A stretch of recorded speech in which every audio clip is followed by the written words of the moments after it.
தமிழராட்சி பார்த்துட்டு இருக்க எல்லாருக்குமே வணக்கம். நேற்று விஜய் அவர்கள் நேரா சீமான் வீட்டுக்கே போய் சீமான் அவர்களை சந்தித்தது மிகப்பெரிய ஒரு பேசும் பொருள் ஆச்சு அப்படின்றது ஒண்ணு இருக்கு. அவர் யார வேணா சந்திச்சிருக்கலாம், ஆனா சீமான் அவர்களை சந்திச்சது மிக பேசும் பொருளானது காரணம் அவங்க ரெண்டு பேருக்கும் உள்ள இருந்த சண்டை தான் அப்படின்னு நம்ம சொல்லலாம், விமர்சனம் தான் அப்படின்றதும் சொல்லலாம். இந்த நிலையில எல்லாருமே அதை பத்தி பேசிட்டு இருக்கும் போது சேரன் அவர்கள் ஒரு பதிவு போட்டிருக்காரு.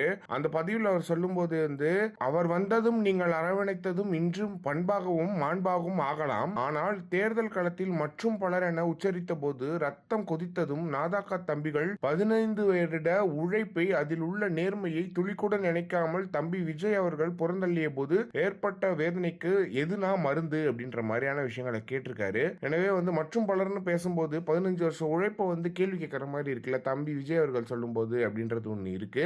எது என்னவாக இருந்தாலும் நீங்கள் 15 வருடம் மக்களிடம் கத்தி கத்தி விதைத்த மாற்றம் இனி நடந்தால் சந்தோஷம். எண்ணங்களுக்கு திட்டங்களுக்கும் இந்த முதல்வர் செவிசாய்த்து நடத்தி காட்டட்டும். நீதான சொல்லுவ நான் விதை போடுவேன் தம்பி அருவருப்பான்னு, அது இந்த தம்பியாக இருந்து விட்டு போகட்டும் மகிழ்ச்சியே என்று சேரன் கூறியுள்ளார் அப்படின்றதுதான் செய்தியா இருக்கு. எனவே சேரன் அவர்கள் இவ்வளவு டென்ஷன் ஆகணும்னு அவசியம் இல்லை. இது ஜஸ்ட் ஒரு மாண்பு, ஒரு நாகரிகம் தான் அப்படின்றது ஒண்ணு இருக்கு. அவரா ஒருத்தர் வீடு தேடி வர்றாரு, அதுவும் முதல்வர் ஆகிட்டு எல்லா பிரச்சனைகளும் நான் ஓரமா வைக்கிறேன், நம்ம எல்லாம் நண்பர்கள் சொல்லிட்டு ஒருத்தர் மனிதர் வீட்டை தேடி வராருன்னா அவருக்கான மரியாதை நம்ம கொடுக்கணும் அப்படின்றதுதான் சீமானவர்கள் பண்ணியிருக்காங்க அப்படின்றது ஒன்று இருக்கு. எடுத்து கூட்டணிக்கெல்லாம் போல சீமானவர்கள் இவர் இவ்வளவு பேசுறதுக்கு வேலை இல்லை அப்படின்றது ஒண்ணு இருக்கு. எனவே இதை பத்தி என்ன நினைக்கிறீங்க அப்படின்றது மறக்காம கமெண்ட் பாக்ஸ்ல சொல்லுங்க.